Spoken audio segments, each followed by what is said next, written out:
구독자 여러분 안녕하십니까. 오늘은 참담한 마음으로 첫 소식을 전해드리게 되었습니다.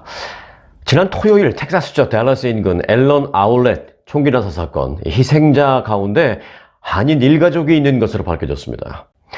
희생자는 지금 보신 일가족 4명 가운데 6살짜리 큰아들만 빼고 3명입니다. 아빠 37살 조규성, 현직 변호사입니다. 엄마 35살 강신영, 영어 이름 신디강, 치과의사입니다. 그리고요, 요 귀엽디 귀여운 막내 아들 3살 제임스입니다. 정말 충격적입니다. 이들이 참사 현장에 있게 된 이유는 엄마 아빠가 아이의 옷을 바꾸기 위해서였습니다. 이 같은 사실은 미국의 그 모금 후원 사이트 아시죠? 이 고펀드미에 의해서 밝혀졌는데요.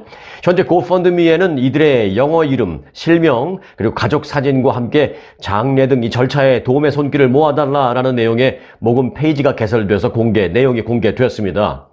이 페이지 작성자는 우리는 이 가족의 친구들이다라면서 이들을 돕기 위해서 고펀드미 페이지를 개설했다라고 밝혔습니다. 고펀드미는 이어서 지난주 토요일 규, 즉 조규성 씨를 말합니다. 규와 신디, 즉 부인 강신영 씨를 말합니다. 규와 신디, 그리고 윌리엄, 제임스는 이 4가족은 앨런 아울렛 몰을 방문했다라면서 윌리엄은 나흘 전에 6번째 생일을 축하했고 막내 제임스는 3살인데 그들은 큰아들 윌리엄이 생일 선물로 받은 옷을 다른 사이즈로 교환하기 위해서 그 아울렛에, 그 현장에 갔다라고 설명했습니다. 그러면서 빛과 사랑, 축복으로 가득해야 할 그날 오후가 8명의 희생자를 남긴 총기 난사 학살로 한순간에 끝나버렸다라고 말했습니다. 부인 신디, 그리고 남편, 아빠죠, 이제 조규성 씨, 그리고 3살 제임스는 비극적으로 목숨을 잃은 희생자에 포함이 되었습니다. 이 가족은 깊은 슬픔에 현재 빠져있다. 지인들은 현재 깊은 슬픔에 빠져있다라고 고펀드미는 설명을 했습니다. 자, 고펀드미는 또 병원 중환자실에서 퇴원한 6살 아들 윌리엄은 이 끔찍한 사건에서 가족 중 유일한 생존자가 되었다라고 말했습니다. 참변을 당한 이들 한인 가족에 대해서 조금만 더 전해드리겠습니다. 현지 한인들에 따르면요, 숨진 조규성 씨와 강신영 씨 부부는 어릴 때 부모를 따라 미국으로 이주한 1.5세로 국적은 미국 시민권을 취득했기 때문에 미국 국적입니다만은 한국어를 더 편하게 구사하면서 한인 사회와 친숙한 것으로 전해졌습니다. 조규성 씨는 변호사로, 또 강신영 씨는 치과 의사로 현지에서 자리를 잡아서 좋은 평판을 받고 있었고 한인 교회를 다니면서 봉사활동을 하는 등 주변 한인들을 돕는 각종 활동에도 적극적으로 참여한 것으로 알려졌습니다. 지역 한인들은 또 부부 모두 착한 성품으로 알려져 있다라면서 현지 지인들 모두 현재 큰 충격을 받은 상황이라고 설명했습니다. 이 조 씨의 변호사 사무실 사이트의 그 소개란을 보면 이 조규성 씨에 대해서 이렇게 소개가 되어 있습니다. 한국에서 태어나 달라스에서 자란 이민자로서 아메리칸 드림에 대한 깊은 자부심과 존경심 그리고 감사의 마음을 가지고 있다 라면서 특히 이민법은 가장 열정을 가진 분야로 1990년대 초 이민자로 살았던 자신의 경험을 폭넓은 법률 지식과 결합해서 고객을 더 잘 이해하고 더 잘 도우려고 노력하고 있다 라고 그렇게 설명이 되어 있습니다.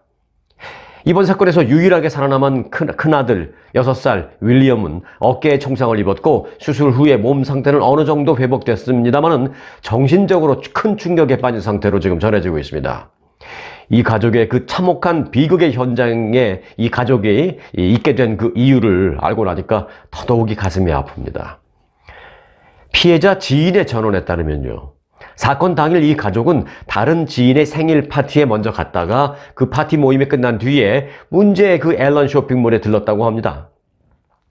마지막으로 함께 있었던 한 지인은 이렇게 말했습니다. 내가 이 가족을 단 5분만 더 같이 함께 있도록 그렇게 잡았더라면 이런 일을 당하지 않았을 텐데 라면서 애통해했다라는 전언입니다.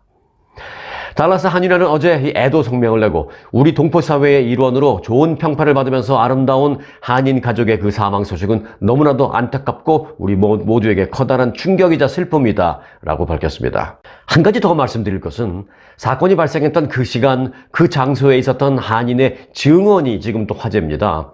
생사를 오가는 긴박했던 순간 한 그 쇼핑몰의 직원의 안내로 겨우 목숨을 건진 한 한인이 어제 지역 라디오 방송과의 인터뷰에서 당시의 상황을 생생하게 전했습니다.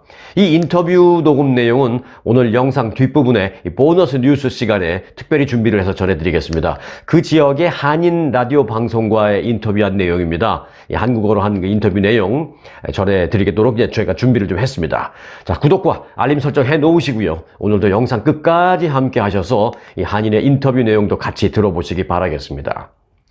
사건이 발생한 앨런 프리미엄 아울렛이라는 그 쇼핑몰은요, 이 달라스 지역 한인들이 평소에도 많이 찾는 곳이라고 합니다. 현지 미국 TV 뉴스를 보면 사건 직후 한인들로 보이는 그 쇼핑객들이 경찰의 지시를 따라서 손을 들고 황급한 표정으로 대피하는 그런 모습도, 이 한인들의 모습도 여러 명 눈에 띄었습니다. 미국에서 제일 관대한 총기 소지법을 시행 중에 있는 이 텍사스주의 분위기를 질타하는 그런 한인들의 목소리도 높습니다. 앨런에서 10분 떨어진 곳에서 고려갈비라는 식당을 운영하고 있는 한인 케니 김 씨는 최근 들어서 달라스 한인타운의 주점과 미용실 등에서 이딴 총기 사고로 인명피해가 계속 발생했고, 또 프리웨이 인근에서 시비가 붙은 한인도 상대방 총에 맞아 사망하는 등 치안이 불안한 편인데, 이 모든 건 지나치게 관대한 총기 소지법 때문이다 라면서 불만의 목소리를 높였습니다. 자, 오늘 중요한 소식들이 많아서요, 이번 사건 한인 일가족 참변 소식만을 우선 빨리 좀 전해드렸고요. 그리고 말씀드린 대로 이 생사를 넘나들었던 그 총격 현장에 있었던 한인의 인터뷰 내용은 영상 뒷부분에 준비를 해서 전해드리겠습니다. 자, 일단은 다음 뉴스로 바로 넘어가겠습니다. 어제 말리부 인근에서 오전에 규모 3.4 지진이 발생했습니다. 연방지질연구소에 따르면 미국 서부 시간으로 어제 오전 8시 5분쯤 말리부에서 서남 서쪽으로 2.4마일 떨어진 지점에서 지진이 발생했습니다. 지진으로 인한 흔들림은 한인들도 많이 거주하는 인근 샌프란도 밸리까지 느낄 수 있었던 것으로 알려졌습니다. 실제로 어제 아침 출근 준비를 하거나 하루를 시작하려는 그 지역의 많은 한인들이 흔들림을 감지하고 피해가 우려돼서 경찰서나 언론사로 문의 전화를 많이 하는 등 아침부터 지진으로 인한 그 긴장을 대폭 하게 되는 그런 모습을 볼 수도 있었습니다. 다행히 어제 지진으로 인한 즉각적인 피해 보고는 없는 것으로 전해졌습니다. 자, 무료 세금 보고 대상자인데 이 터보 텍스를 통해서 소득세 신고를 한 납세자들이 배상금을 받게 되었습니다. 뉴욕주 검찰총장실은 국세청의 무료 세금 보고 프로그램인 프리 파일을 쓸 수 있는 납세자들에게 온갖 수법을 동원해서 일정액의 비용을 내야만 세금 보고를 마칠 수 있도록 그렇게 유도한 터보텍스의 모기업 인투이트가 이번 주부터 1인당 최소 $29에서 최대 $85의 배상금을 지급하기로 했다고 밝혔습니다.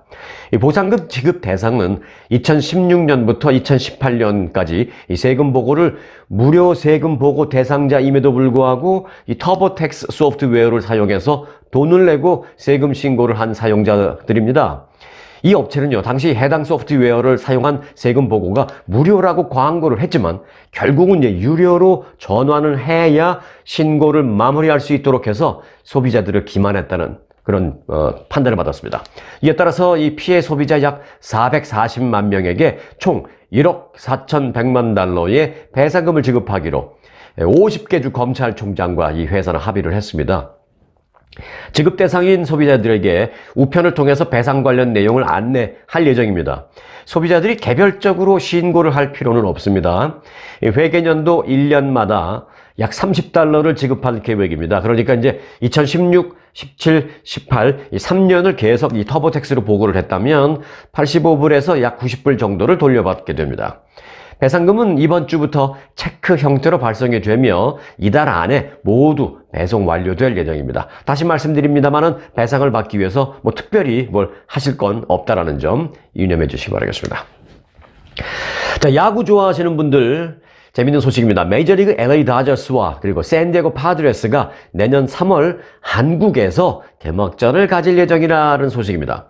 내셔널리그 서부지구 라이벌인 LA와 샌디에고가 내년에 사상 최초로 한국에서 정규 시즌 개막전 경기를 열 예정으로 알려졌습니다.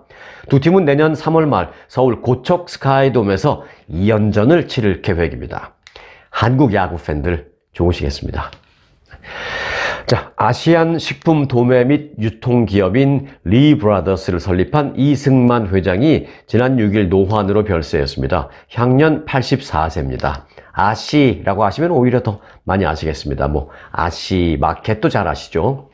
강릉 출신의 고인은 성균관대 정치학과를 졸업하고 1968년 유학차 미국으로 와서 워싱턴 DC의 아메리칸대 대학원을 수료한 후에 1976년 리 브라더스를 설립해서 아시안 식품 도매업에 뛰어들었습니다. 그리고 LA에서는 아시 마켓을 오픈해서 운영하기도 했습니다. 미 전국적으로도 이 아시 브랜드로 많은 그 식품을 판매 그리고 유통하기도 했고요. 현재는 자녀들이 업체를 운영하고 있습니다. 자, 지난 2월에 치루어진 캘리포니아주 변호사 시험에 한인으로 추정이 되는 합격자가 총 69명으로 추산됐습니다. 제가 추정이라는 표현도 쓰고 추산됐습니다라는 그런 표현을 쓰는 이유는 변호사 합격자를 그 캘리포니아 주정부에서 발표를 하면서 이 사람은 한국 사람이에요? 아니에요. 뭐 그렇게 발표하는 건 아니잖아요. 그런데 이제 이름, 특별히 이제 그리고 이제 last name 이런 걸 보고 저희가 한인인 것으로 추정을 하는 것이죠. 자, 전체 합격자 1,429명의 약 4.8%를 차지했습니다. 한인 합격자 추산되는 게 69명이니까 합격자가 전체 4.8%입니다. 흥미로운 점은요, 한인 합격자 가운데 한국에 거주하는 사람들도 있었습니다. 주소지를 다 이제 정보를 제공하잖아요. 그런데 주소지가 한국으로 되어 있는 사람들도 있었습니다. 차혜민이라는 합격자도 그랬고요. 그리고 이명조라는 합격자는 서울이 주소지였습니다. 또 최완석 합격자도 서울 주소지였고요. 백지혜라는 합격자는 고양시가 주소지로 되어 있었습니다. 미국 항공사들의 결항과 지연이 잦아들자 이 조 바이든 대통령이 환불 외에도 별도 보상이라는 카드를 꺼내들었습니다. 이 바이든 대통령은 어제 백악관 연설에서 정부가 항공편 취소와 장시간 지연에 대한 그 역사적인 새로운 규정을 올해 하반기에 내놓을 것이다 라고 밝혔습니다. 그는 이는 모든 미국의 항공사가 그들의 책임으로 항공편 취소와 지연이 발생할 때마다 호텔, 또 재예약 비용, 그리고 현금 마일리지, 또 여행 바우처 등으로 보상을 하도록 하는 것이다 라면서 자발적이 아닌 의무사항이 될 것이다 라고 설명했습니다. 현재는요, 이 항공사가 어떠한 이유로든 이 항공편을 취소했을 경우에 승객은 환불을 요구할 수는 있지만 대다수의 항공사는 환불을 해주는 대신에 여행 바우처를 줍니다. 그런데 이것이 여행 바우처 갖고 안 된다, 직접 돈을 줘야 된다, 또는 다른 여행 바우처 외에 더 진보적인 방법으로 배상을 해야 된다는 게 이제 바이든 대통령의 정책 발표입니다. 바이든 대통령이 어제 발표 직후 연방교통부는 항공사 보상 관련 새 규정을 현재 만들고 있다라고 또 밝혔습니다. 자, 바이든 대통령의 이번 발표, 이런 평가도 있습니다. 소비자를 보호한다는 명분이지만 내년 대선을 앞두고 중산층 이하 미국민들의 표심을 겨냥한 것이다 라는 그런 분석도 나왔습니다. 뭐 같은 내용이라도 표현하기에 따라 다른데 이 말을 또 이제 거꾸로 표현하면 내년 대선을 겨냥한 정책 발표, 정치인들의 정책 발표이긴 하지만 어찌됐건 소비자들에게는 잘된 일입니다. 뭐 거꾸로 말하면 또 그런 분석도 가능합니다. 뭐 이렇게 표현도 가능하고 저렇게 표현도 가능합니다. 어떻게 표현을 하든 또 어떻게 받아들이시든 여러분들의 자유이자 권리입니다. 네. 자, 하이브리드 항공사 있죠? 에어 프레미아. 이 에어 프레미아가 LA 노선 운항 횟수를 늘리겠다고 발표했습니다. 에어 프레미아 이 LA 지점에 따르면 오늘 23일부터 화요일 편이 추가돼서 기존 주 5회에서 주 6회로 증변됩니다. 이에 따라서 이제 에어 프레미아는 목요일을 제외하고는 매일 LA에서 인천을 왕복 운항하게 됩니다. 운항 시간은 LA 출발은 오전 10시 50분이고요. 그리고 이제 인천에서 출발한 비행기가 LA에 도착하는 시간은 아침 8시 20분 도착입니다. 그리고 에어 프레미아 측은요, 현재 보잉 787-9 드림라이너 4대를 운항하고 있는데 이달 안으로 5호기를 도입할 예정이다라고 밝혔습니다. 한편 에어 프레미아는 오는 22일부터는 또 뉴욕에 계신 분들 잘 들어주세요. 오는 22일부터는 매주 월, 수, 금, 일요일 이렇게 4차례에 걸쳐서 인천과 뉴욕의 공항이 이제 몇 개 이용할 수 있는 공항이 있죠. 그 중에서 뉴욕 뉴워크 리버티 공항을 오가는 뉴욕 노선도 운항을 개시한다라고 밝혔습니다. 최근 들어서 미주 한인들의 한국행이 성수기를 맞고 있는 가운데 한국 가는 김에 일본 들러가는 경우, 또 한국에서 미국으로 돌아올 때 일본 들러오는 그런 경우가 크게 늘고 있습니다. 일본 입국 규제 완전 해제를 맞아서 한인들의 일본 방문이 급증하고 있다는 것입니다. LA 지역 한인 여행 업계에 따르면 일본 정부가 지난 8일부터 해외 입국자들을 대상으로 백신 접종 증명 또는 PCR 검사 음성 확인서 제출 의무를 폐지함에 따라서 한국 방문길에 일본 여행에 나서려는 한인들이 지난해에 비해서 무려 5배 정도 늘었다라고 합니다. 특히 봄철 벚꽃 투어 시즌을 맞아서 일부 여행사들이 일본 투어 상품을 본격적으로 홍보하기 시작한 데다가 모국 방문이 늘어나면서 한인들의 일본 관광 문의가 급증하고 있습니다. 한인 여행사들이 판매하고 있는 일본 투어 상품은 대부분 모국 방문길에 한국에서 출발하는 상품 또는 미국에서 한국으로 들어갈 때 들리는 그런 상품들입니다. 하루 이틀 정도 일본에 들러서 자유여행이 포함된 그런 패키지가 트렌드로 부상하고 있습니다. LA에 있는 사모관광 신영임 부사장은 인기 코스인 도쿄, 교토, 나라, 고베, 오사카, 후쿠오카 등을 7일간 돌아보는 신일본 일주 상품 등에 대한 관심이 커지고 있다라고 설명했습니다. LA는 또 다른 여행사 아주투어는 신칸센과 페리 탑승이 포함된 일본 일주 7일 패키지와 규슈 온천 4일 코스 등에 대한 문의가 늘고 있다라고 설명을 했습니다. 오가는 길에 일본 들리려는 이 미주 한인들 앞으로 더 늘어날 것으로 보인다라는 것이 여행업계의 선언입니다. 캐나다의 한인 고교생이요. 한인 고교생이 올가을 넷플릭스에서 방영될 미국 청소년 드라마의 주연으로 발탁됐다라는 반가운 소식입니다. 캐나다 한인 언론 매체 CN Dream에 따르면 주인공은 토론토 인근의 칼레도니아 타운에 사는 올해 15살의 노수미 양입니다.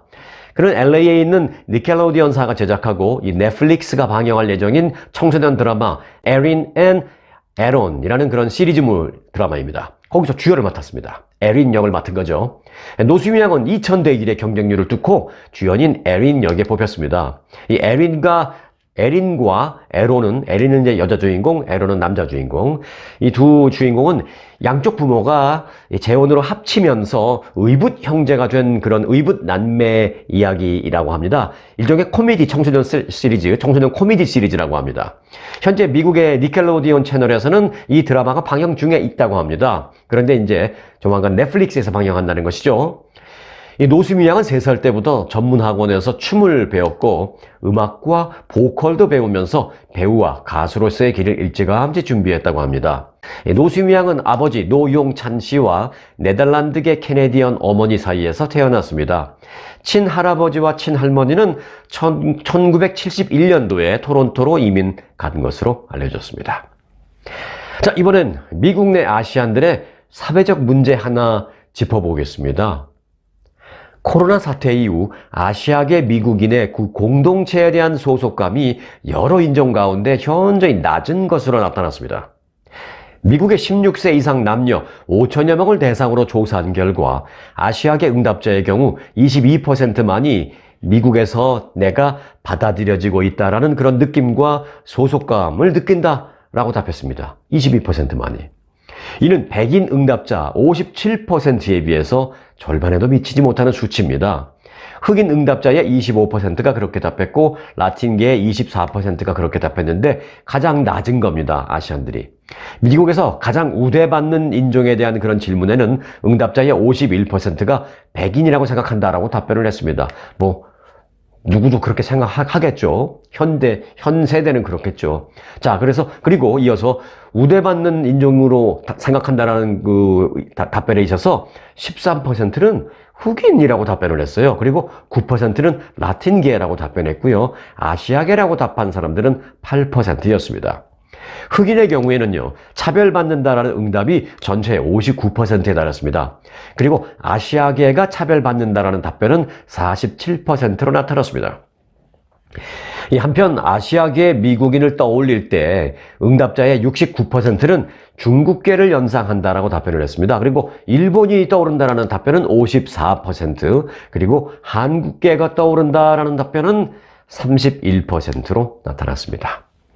이것도 요즘 K-팝 등등등으로 해서 K-열풍, 한류 때문에 그나마 31% 나왔지 10년, 한 20년 전만 했으면 5%나 될까 모르겠습니다. 그래도 31%로 한국계가 떠오른다라는 답변. 아시안계 중에선 중국, 일본, 한국계 중에서 이제 세 번째였습니다.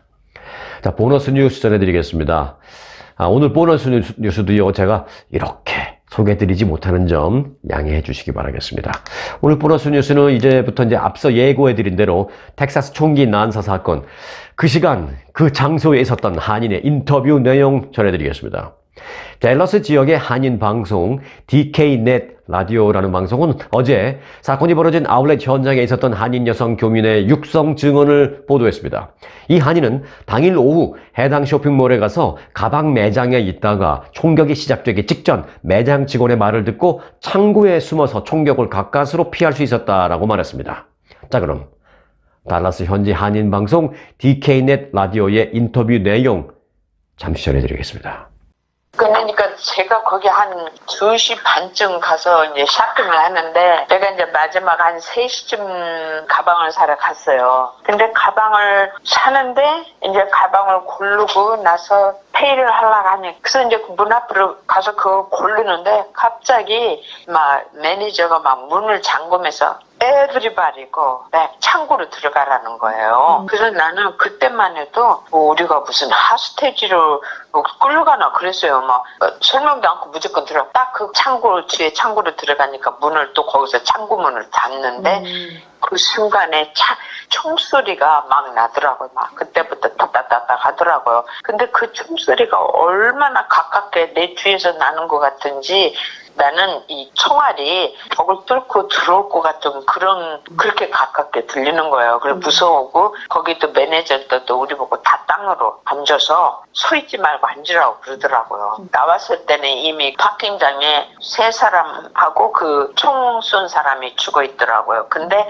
2시간 후인데도 그대로 있는 상태에서 이 사람이 스토어는 들어올 생각이 아니었던 것 같아. 그냥 스토어들을 향해서 쭉 있잖아요. 그 향해서 막 권총을 그 유리에다 쏴댄 것 같아요. 근데 이 마이클 콜 이 매니저가 어떻게 봤는지, 총이 쏘기 전에 그 남자가 총을 갖고 내리니까 이 매니저가 어떻게 보고 그거를 문을 잠그고 문을 뒤로 가는 게 딱 1분도 못 돼서 우리 뒤로 가서 앉는 그 순간에 막 총소리가 나더라고요. 내장 안에는 25명 담아 터져. 왜냐면 어저께 같이 사람이 많은 거는 처음 봤어요. 크리스마스 때 가도 그렇게 없어요. 그래서 그러고 나서 총소리는 몇 번 막 따다다닥 하더니 끝나는데 우리는 못 나가게 하더라고요. 그래서 거기 안에서 한 2시간 정도 있었죠. 나올 때는 그래서 왜 그렇게 오래 걸리는가 했더니 경찰들이 처음에는 둘이로 생각한 것 같아요. 하나는 죽었으니까 하나를 찾는데 어떻게 찾냐면 그 스토어마다 그 사람들이 들어가서 안을 다 찾아보고, 또 혹시라도 부상자가 스토어로 들어갈 수도 있다 해서 다 검사한 다음에 그 스토어마다 하나씩 사람을 내보내더라고요. 우리 나와서 손 들고 나오라고 해서 이렇게 보니까 엄청 많이 나오더라고요. 네. 달라스 현지 한인 방송 DKNet 라디오의 인터뷰 내용, 한인 여성, 현장에 있었던 한인 여성의 육성 인터뷰 내용 잠시 전해드렸습니다. 자, 모두 8명의 사망자와 7명의 부상자를 낸 이번 사건의 범인, 마우리시아 가르시아라는 인물입니다. 그는 보안회사 직원으로 일했고요. 또 별도의 총기 훈련도 받았던 것으로 확인이 되었습니다. CNN 방송에 따르면 현지 경찰이 총격범으로 지목한 33살의 마우리시오 가르시아라는 사람은 적어도 3곳 이상의 보안회사에서 경비원으로 근무한 이력이 확인되었습니다. 이 같은 근무 이력이 있다는 것은 텍사스주 공공안전부가 관리하는 민간 경비 데이터베이스에 등록이 돼 있다는 뜻입니다. 실제로 등록이 돼 있었습니다. 이 가르시아는 2015년 텍사스에서 경비원이나 사설 경호원으로 정식으로 일하려면 거쳐야 하는 교육과정을 모두 수료한 바 있고요. 또 2018년에는 6시간 과정인 총기 훈련까지도 별도로 이수했습니다. 총격범이 경비원으로 일했고 정식 총기 훈련까지 받았다라는 점은 그가 총기를 다루는데 아주 능숙했음을 알아볼 수 있는 그런 대목입니다. 경찰은 가르시아가 사살된 뒤에 현장에서 AR-15류의 총기와 권총 등 다량의 무기를 발견했습니다. 권총은 여러분이 잘 아시죠? 손 잡는 거. 근데 이제 AR-15이라는 것은 한국 뉴스에서 가끔 보면 AR-15 자동소총, AR-15 소총, AR-15 소총, 이렇게 소총이라는 말을 해서 뭐 작은 총으로 생각하는데요. 절대 작은 총이 아닙니다. 일단 권총은 아니고요. 물론 장총이다 뭐 이런 것은 이제 긴 총을 말하지만 이 AR-15이라는 총은 손에 들고 있는 권총과 이 긴 장총 간의 중간 정도 사이즈 됩니다. 한 30cm, 45cm 정도 되는 한 2feet, 1.5feet, 2feet 정도, 요 정도 사이즈 되는 그런 정도이기 때문에 절대 작은 총이 아닙니다. 또 자동도 가능하고요. 자, 이 경찰이 조사를 하고 있는데 아직 범행 동기는 정확하게 밝히지 못하고 있습니다. 그런데 그가 온라인에 올린 여러 개의 글을 조사하고 있는데요. 방금 전에 들어온 속보에 따르면 그의 SNS에는요. 인종차별과 여성 혐오 글 등이 아주 난무한 것으로 밝혀졌습니다. NBC 뉴스 속보에 따르면 마우리시오 가르시아의 이 SNS에서 다수의 혐오성 글이 발견되었습니다. 가르시아는 총격 직후 경찰에 의해 사살돼서 이 직접적인 범행 동기를 현재 알 수는 없는 상황입니다만은 그는 러시아 SNS의 계정을 갖고 있는 것으로도 밝혀졌습니다. 또 그 계정에는요, 반유대 성향을 띠는 그 백인 우월주의자인 닉 푸엔테스의 글 등 극단주의적인 사상을 담은 온라인 포럼 글이 다수 포스팅되어 있었습니다. 가르시아가 지난 3월 테네시주 내슈빌 사립학교에서 초등생과 교직원 등 6명을 살해한 총격범을 칭송하는 글까지도 그 SNS에 있었습니다. 이와 함께 그의 SNS에는 여성 혐오글도 다수 발견됐습니다. 그는 특히 2014년 캘리포니아 남부에서 발생한 총기 난사범 엘리엇 로저가 했던 여성 혐오 표현을 따라하기도 했습니다. 당시 로저는 구애에 실패하자 여성들에 대한 분노로 범행을 저지른 것으로 조사가 됐습니다. 이번 그 총격범도 그의 그 발언과 그의 내용을, SNS 내용을 따라한 것으로 밝혀졌습니다. 가르시아가 이 총격 범행을 저지르기 전 아울렛을 범행 현장으로 선정하고 준비해온 정황도 발견됐습니다. 범행 수주일 전에 수십 장의 아울렛 사진을 찍어서 자신의 SNS에 올리기도 했던 것으로 확인됐습니다. 쇼핑몰과 그 주변의 구글 지도 스크린샷도 SNS에서 발견되었습니다. NBC TV는 그가 쇼핑몰이 가장 붐빌 때의 상황을 모니터링한 것도 확인이 됐다라고 전했습니다. 가르시아가 정신적으로 온전치 못한 정황도 발견됐습니다. 그가 자신의 정신 상태를 비관하는 글이 다수 나왔는데요. 이 마지막 게시글에는 이렇게 되어 있었습니다. 어떤 정신과 의사도 나를 치료하지 못할 것이다 라고 쓰여져 있었습니다. 인종 혐오주의자든 극우주의자든 여성 혐오주의자든 정말 미국은요, 이 총기 문제 강화도 강화입니다만은 이 같은 정상이 아닌 정신 상태를 갖고 있는 그런 사람들에 대한 근본적인 대책이 우선해야 할 것으로 보입니다. 자, 오늘 안타까운 한인 일가족 참변 소식과 비하인드 소식, 그리고 현장 한인의 생생한 육성 증언 내용, 그리고 도움이 될 만한 많은 미국 뉴스까지 전해드렸습니다. 앞으로 꼭 필요한 이 미국과 글로벌 뉴스를 챙겨보시기 위해서는요, 구독과 좋아요, 그리고 알림 설정 3종 세트 꼭 해놓으시고 놓치지 마시기 바라겠습니다. 희생자들의 명복을 빌면서 오늘 영상 마칩니다. 저는 내일 다시 뵙겠습니다. 여러분 고맙습니다.